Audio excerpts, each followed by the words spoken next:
하나님 말씀 갈라디아서 6장 6절을 보겠습니다. 가르침을 받는 자는 말씀을 가르치는 자와 모든 좋은 것을 함께 하라. 아멘. 가르침을 받는 사람과 말씀을 가르치는 사람은 주님이 오시는 날까지 이 땅에 존재할 것입니다. 말씀을 가르치는 사람, 주로 목회자들이죠. 목사님들은 새벽에도 말씀을 전해야 되고, 신방 가서도 설교하고, 기도회 때도 설교하고, 주일날은 교인이 많으면 한 번으로 안 되니까 두 번, 세 번, 네 번, 다섯 번, 여섯 번씩이라도 합니다. 돌예배, 백일 예배, 장례 예배, 어떤 예배를 가든지 어딜 가든지 교인들은 목사 입에서 나오는 말씀을 원하고, 목사는 말씀을 전하고 가르쳐야 됩니다. 그런데 여기에 이제 문제가 있어요. 무슨 문제냐? 말씀을 잘 전하고 가르치면 은혜 받죠. 얼마나 은혜 받아요? 신방 가서도 은혜 받고, 무슨 예배를 하든지 은혜를 받습니다. 저는 몇 명에 한 20명 넘는 전도사님하고, 여자 전도사님이죠, 이렇게 같이 일을 해봤었는데요. 어떤 분은 신방 가면 핸드폰을 꺼내가지고 뭘 누르더라고요. 그게 좀 왜 저러나 그랬어요. 나중에 물어보니까, 한참 지난 다음에 물어보니까, 신방 쫓아다니다 보니까 신방 예배 가서 설교하는데 너무 은혜가 돼서 그걸 녹음한다는 거예요, 핸드폰으로. 그래서 집에 가가지고 하루에 한 4-5집 신방 하지 않습니까? 그러면 집에 가서 그걸 틀어놓고서 잠자기 전에 듣는다는 겁니다. 그게 너무 은혜가 돼가지고 계속 신방 갈 때마다 핸드폰으로 녹음을 해요. 또 그런 분 처음 봤어요. 예배 때만 은혜 받는 것이 아니라 각각의 집에 신방 가서 하는데도 짧은 설교지만 은혜 받아가지고 녹음을 해가지고 그걸 계속 날마다 듣는다고 그러더라고요. 그냥 가는 데마다 녹음하고 싶은 거죠. 뭐 수요 예배, 그 다음에 뭐 금요 기도회, 주일 예배, 이거는 말할 것도 없고. 그러면 한 예를 들은 겁니다. 그렇게 은혜 받아서 신방 예배도 가가지고 녹음해서 듣는데 완전하겠습니까? 목사가 아무리 은혜가 넘치고 하나님이 사용하시고 장점이 많다 할지라도 약점이 있습니다. 치명적인 부족한 것들이 있습니다. 누구나 그렇습니다. 그러면 그 약점을 알거나 보거나 들었을 때는 어떻게 될까요? 그 이전처럼 그렇게 은혜를 받고 계속 사모하고 할까요? 어렵습니다. 왜? 시험 들어가지고. 이럴 줄 몰랐는데 어떻게 이럴 수 있냐? 시험 들잖아요. 그래서 저는 오늘 이 본문의 말씀이 제가 신앙생활 초창기 때 보고 은혜 받은 말씀이에요. 그래서 이 말씀을 항상 생각하고 삽니다. 제가 목사지만, 목사가 된 지 오래됐는데도 불구하고 가르침을 받는 자는 말씀을 가르치는 자와 모든 좋은 것을 함께 하라. 좋은 것은 함께 하라, 맞는 얘기죠. 근데 이 뒤에는 어떤 의미가 있겠습니까? 성경에는 없지만은 안 좋은 것은 함께 하지 말라는 거죠. 완벽한 사람이 없습니다. 아무리 능력 있고 훌륭한 사람이라도 못하거나 안 되는 게 있습니다. 시험 들 만한 것들이 있습니다. 그것은 하지 말아라, 함께 하지 마라. 좋은 것만 함께 하라 그랬어요. 그냥 가르치는 자와 모든 것을 함께 하라 그러지 않고, 모든 어떤 것을 좋은 것만 함께 하라는 거예요. 성품 중에도 좋은 성품이 있고 안 좋은 성품이 있습니다. 누구나 그렇습니다. 안 좋은 것은 담지 말고 좋은 것만 같이 하라는 겁니다. 신앙생활도 아주 고약하게 하는 사람이 있습니다. 다른 건 다 좋은데 한 가지 저렇게 안 하면 좋은데 하는 것이 누구나 있습니다. 그거는 하지 말라는 거예요. 나머지 잘하고 좋은 거 9가지, 그거는 본받고 같이 하려고 힘쓰라는 겁니다. 이것을 잘해야 우리가 시험 들지 아니하고 계속 신앙생활을 잘할 수 있습니다.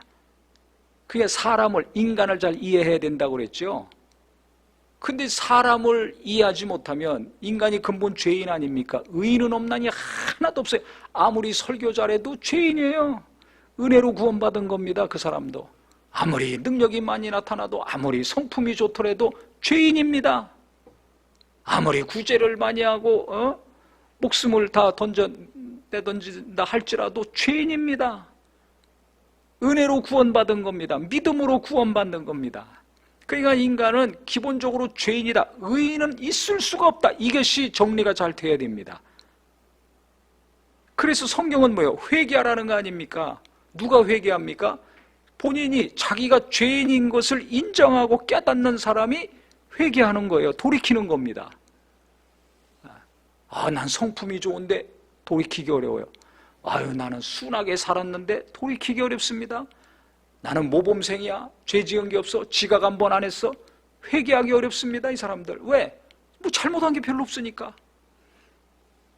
엉망진창으로 사는 사람이나 내가 죄인입니다.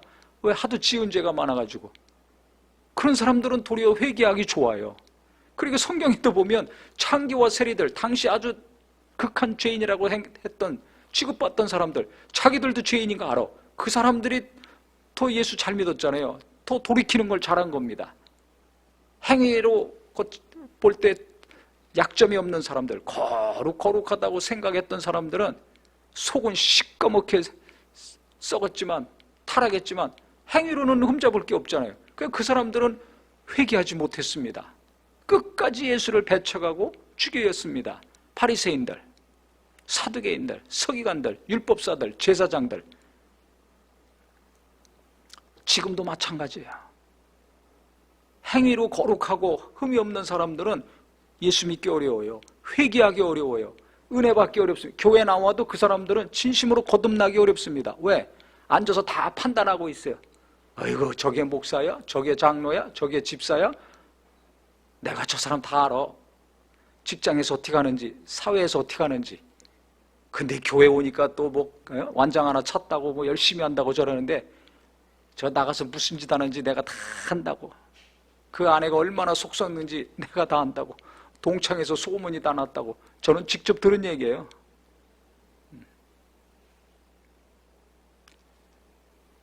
회개하기 어렵습니다. 죄인임을 깨닫는 사람이 회개합니다. 그러니까 좋은 것을 자꾸 볼 수 있어야 돼요. 안 좋은 것은 시험 들지 말아야 됩니다. 근데 안 좋은 거 보고 시험 들 수밖에 없죠. 하지만 시험을 왕창 들으면 안 돼요. 시험이 너무 깊이 들어오면 안 되고 조금만 들어와야 됩니다. 이걸 누가 할 수 있는가? 인간이 죄인이라는 것을 아는 사람이 시험을 들더라도 조금 들어요. 받은 바 은혜를 다 까먹지 않고 견딜 수 있는, 계속 은혜 받을 수 있는 심령이 됩니다. 근데 인간의 본성을 모르면, 본질을 모르면 작은 약점에도 시험 들어가지고 지금까지 받은 은혜 다 까먹어요. 다른 사람 다 은혜 받아도 혼자 은혜 못 받습니다. 어디 가나 이런 사람들이 있어요. 그런 사람들 보세요. 목사는 죄 안 짓는 줄 알거든지, 아니면 죄 안 짓고 살아야 돼. 그럼 사람이 아니죠. 그럼 예수가 필요 없는 사람이게? 그냥 인간에 대한 이해가 너무 떨어져요. 좋게 말하면 순진한 것이고, 솔직하게 말하면 꽉 막힌 거죠. 앞뒤 좌우가 꽉 막힌 거예요. 너무 모르는 거죠. 그 성경을 잘 보세요. 다 이게 누굽니까? 죄인이라는 걸 말하고 있습니다. 아브라함도 믿음의 조상입니다. 그렇지만 그가 어떻게 했습니까? 너는 내 여동생이라고 해라. 만약에 아내라고 그러면 저 애고방이 나 죽이고 너 뺏어갈 것이다. 2번씩이나 거짓말하라고 했잖아요. 그게 의로운 겁니까? 근데 믿음의 조상이 됐습니다. 하나님도 약점이 있어요. 부족한 게 있어요. 잘못한 게 있어요. 그거 가지고 탈락시키지 않았습니다. 그걸 잘 아셔야 돼요. 다윗 같은 경우 간음했죠? 우리야 살인했죠? 근데 그가 회개했을 때 하나님은 용서해 주셨어요. 그 다음에 시편을 썼지 않습니까?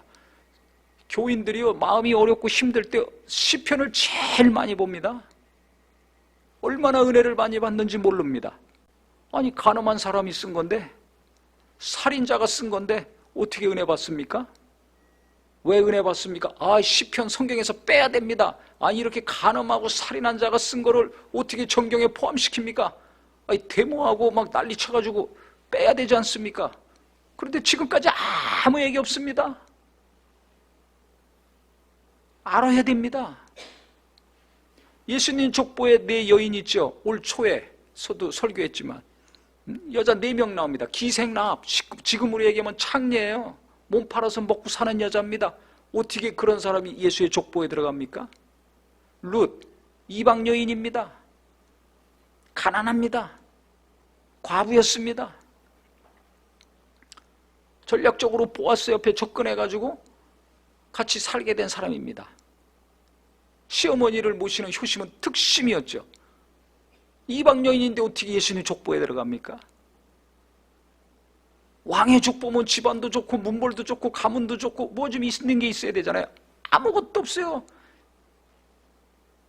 남들이 이삭 배에 갈 때 그 떨어지는 그거 이삭 줍기에서 먹고 살 정도로 가난해도 진짜 찢어지게 가난한 여자였습니다. 근데 예수님 족보에 들어갔습니다. 다말, 유다 며느리 아닙니까? 시아버지 창기로 변장해가지고 들어가가지고 임신해서 애를 낳은 여자입니다. 야, 어떻게 며느리랑 관계해가지고 임신을 시키냐? 근데 유다가 예수님 족보에 들어갔습니다. 요셉의 아들들이 아닙니다. 마리아, 그 다음에 마리아가 나오죠. 여기 보면 여자들, 밧세바도 나오죠. 밧세바, 이 남편이 있는데 다윗이 부르니까 가지 말아야지. 죽이더라도 가지 말아야지. 가면 어떤 일이 벌어질지 뻔히 알잖아요. 가늠한 여자입니다, 다윗과. 근데 그 아들이 솔로몬입니다. 거기서 예수님이 나오셨습니다. 그러니까 예수님이 족보만 보더라도 그 여자들이 나오는데 순 남자들만 나온 여자들 보면 이브에 담기 정말 힘든 사람들이었어요. 근데 성경은 버젓이 나와 있어요. 야, 이런 여자가 어떻게 예수님 족보에 들어가? 이게 말이 되냐? 그래서 이 사람들 뺍시다. 4명 싹 빼면 되잖아요. 부끄러운 여자들 제거하면 되잖아요. 역사도 다 조종하고 날조하고 하는 판인데 빼면 되는데 안 뺐습니다. 그대로 다 있습니다. 이게 뭘 의미합니까? 구약 때나 신약 때나 예수님 족보에 들어간 사람들이나 아니면은 그렇게 위대한 모든 왕들의 기준이 되고 판단 근거가 됐던 다윗이나 죄인들이었어요. 실제 상상할 수 없는 무서운 죄를 지은 죄인들이었습니다. 그런데도 수많은 자들에게 감동을 주고 있습니다. 아브라함 거짓말한 사람들이었습니다. 근데도 믿음의 조상입니다.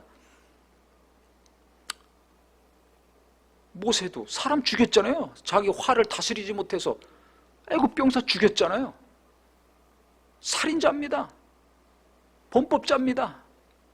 근데도 지도자로 쓰임 받았습니다. 그러니까 우리가 인간을 잘 알아야 돼요. 아무리 큰 인물이고 믿음이 좋고 훌륭한 일을 하고 하나님이 역사하셨더라도 본질은 뭡니까? 죄인이라는 것을 성경은 증명하는 거예요. 그래서 99% 잘했다 할지라도 1% 잘못한 거 성경은 기록하고 있는 겁니다. 빼지 않았어요. 하나님을 믿는 자들도 그거 빼지 않았습니다. 이게 중요한 겁니다. 하나님은 죄인을 궁일히 여기셨어요. 죄인을 구원하려고 예수님이 오셨어요. 그러니까 죄를 숨기고 감출 필요가 없습니다. 하나님 앞에 천보의 의지 없어 손 들고 옵니다. 이 죄인을 용서해 주시옵소서. 죄를 고백하고 인정하는 것이 하나님이 기뻐하시는 겁니다. 그래서 내가 죄인이구나 인정하는 사람이 하나님께 나오지 않습니까? 예수님이 내 죄를 담당하시고 죽으시고 그 피로 나를 씻어주셨구나. 이걸 성령으로 체험하고 깨달은 사람이 기쁨이 넘치는 거죠. 주변에 바뀐 건 아무것도 없는데 영혼에서 기쁨이 솟아납니다. 생명이 솟아납니다. 참을 수 없어서 예수 믿으라고 막 전도하고 다닙니다. 죄를 깊이 체험하고 깨닫고 그 죄를 깨달은 만큼 예수의 보혈이 얼마나 귀한지, 십자가의 공로가 얼마나 귀한 것인지를 아는 순간에 그 사람은 뛰쳐나가는 거예요. 성령으로 그것을 깨달은 순간에 뛰쳐나가서 예수를 전합니다. 성경 한 번 안 읽고 마태복음에 맞자 창세기 창자를 모르더라도 그 사람은 나를 구원하신 예수, 나를 살리신 예수를 전하지 않을 수가 없어요. 견딜 수가 없습니다. 그래서 예수를 만나면, 구원을 받으면, 그것이 정말 내게 믿음이 되면, 그래서 전도하는 겁니다. 목에 칼이 들어와도 전도를 하는 겁니다. 그래서 순교를 당하더라도 교회는 지금까지 생존하고 무너지지 않고 지속하고 있는 것입니다. 왜? 죽음이 문제가 아니에요. 영혼이 구원받는 영생이 문제지, 육체가 사는 것은, 죽는 것은 이건 아무 문제가 안 된다. 영혼이 사느냐 영혼이 죽느냐, 이게 진짜 문제지, 육체가 살고 죽는 건 아무것도 아니라는 것을 아는 것입니다. 그러니까 목숨을 걸고 하는 거예요. 목숨보다 귀한 게 어디 있습니까? 천하 영광을 얻어도 목숨을 잃으면 아무것도 아니라 그랬는데, 목숨보다 귀한 게 어디 있어요? 그게 영원한 생명, 하늘나라, 아버지 집에 내 영혼이 간다는 것을 알기 때문에 이 땅의 육체, 목숨, 재산, 명예, 권력, 부모, 형제, 자매, 아내, 남편, 자식, 이걸 아무것도 아니라는 거야. 복음을 위해서 희생하고 고난받고 본토와 친척과 자식 포기하고 버린 자는 핍박을 받되 100배로 복을 받는다고 예수님 말씀하셨죠. 그만큼 하나님이 귀히 여기시는 겁니다. 그래서 내가 죄사함 받고 구원 받았다면 정말 이 예수 믿는 믿음, 예수 믿고 구원 받는 이 일에 마음을 다하고 힘을 다하고 뜻을 다해서 동참하는 은혜가 있기를 예수 이름으로 축원합니다. 기도로 하든지, 뭐 요새 뭐 이거 많이 보잖아요. 핸드폰. 그 핸드폰 통해서 문자를 주든지, 영상을 보내주든지, 말씀을 보내주든지, 간증을 보내주든지, 예배 링크를 보내주든지, 설교를 보내주든지, 기도해 주든지. 뭐 코로나 4단계라고 하지만은 뭐 식당 가보세요, 카페 가보세요. 사람들 막 버글버글합니다. 밥 한 끼라도 사주든지, 선물을 보내주든지, 차 한잔 하든지, 마스크 쓰고라도 만나서 위로하고 격려해 주든지, 전화로 붙들고 기도해 주든지, 얼마든지 내가 은혜를 주고 섬기고 베풀 수가 있습니다. 그러면 아무리 코로나 때문에 옴짝달싹 못한다 할지라도 복음은 계속 전파되고 그리스도의 생명은 나로 말미암아 누군가에게 계속 전달돼서 구원받는 자들이 저기서 나올 것입니다. 이 역사를 이루는 예수 믿는 하나님의 자녀, 구원받은 사람 되기를 예수 이름으로 축원합니다.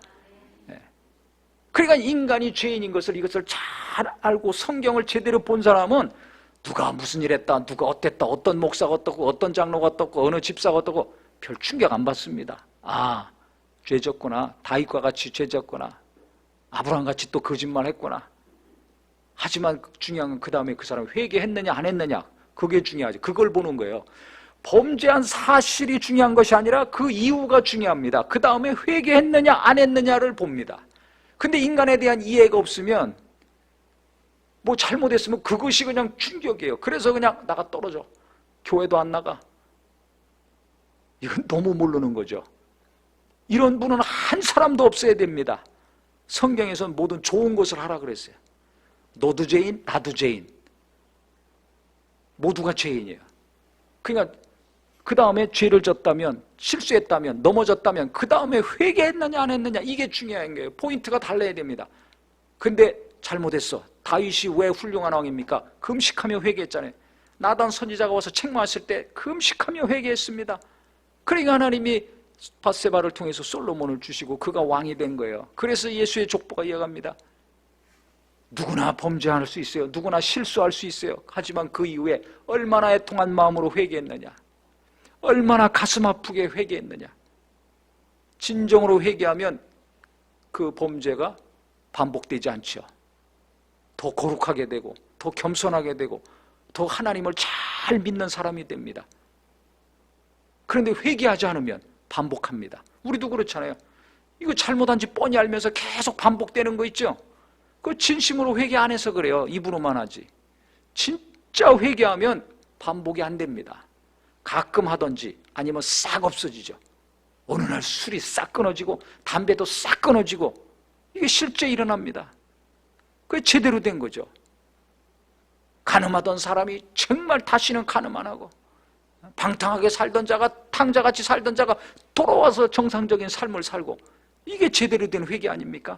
한 것처럼 목사건, 장로건, 집사건, 무슨 교사건, 봉사자건, 청년 회장이건 관계없이 진짜 회개했다면 다시는 그 짓을 안 해요. 더 거룩하고 더 신령하게 삽니다. 왜? 하나님이 용서해 주시고 은혜를 베풀어 주신 겁니다. 그러니까 제대로 회개하고 회개의 기간을 가졌다면 그는 하나님이 용서하시고 품어주시고 역사하시는 자니까 교회에서도 용서하고 품어주고 함께 해야 될 것입니다. 근데 회개한 증거가 없어. 죄를 인정하지도 않고 하나님께 돌이킨 것도 없고 돌이킨 증거가 없어. 그럼 어떻게 돼요? 그거 이제 심각하게 다뤄야 되죠. 그래서 우리는 일평생 신앙생활 하면서 말해요. 이거 자녀들한테도 가르쳐 줘야 됩니다. 왜? 우리 자녀들이 신앙생활 잘하다가 아니 또 교회에서 무슨 일 있으면 그것 때문에 시험 들어서 교회 안 나갈 거 아니에요. 믿음에서 떠날 거 아니에요. 청소년들, 청년들, 20, 30대 젊은 사람들, 40대 이 젊은 사람들이 교회 떠나는 가장 큰 이유가 뭔지 아세요? 교회에서 서로 갈등하는 거, 목사 장로가 싸우는 거 보고 떠나. 아니 믿음이 좋아서 목사고 장로인데 맨날 앞에 나와서 대표기도 하고 가르치고 설교하고 무슨 일 있으면 앞장서는 사람들인데 치고받고 싸워. 그러니 젊은 사람들이 봤을 때 뭐가 되겠어요? 하나님이 헷갈리고 혼란스러운 거야. 어떤 하나님이에요 도대체? 떠납니다. 설교가 문제가 아니에요. 다른 게 문제가 아니에요. 믿는 사람, 그것도 믿음이 좋다는 사람들이 서로 싸울 때 떠납니다. 그러니까 지금부터 가르쳐 줘야 돼요. 예수 잘 믿어라, 하나님 잘 믿어라. 그게 뭡니까? 시험 들지 않아야 잘 믿잖아요. 항상 시험 들 일이 널려져 있는데 목사가 아무리 잘못해도 회개했다면 그거 하나님이 용서하시고 다윗처럼 다시 쓰시는 거니까 받아주고 인정해야 된다. 그래서 성경에 갈라디아서 6장 6절 봐라.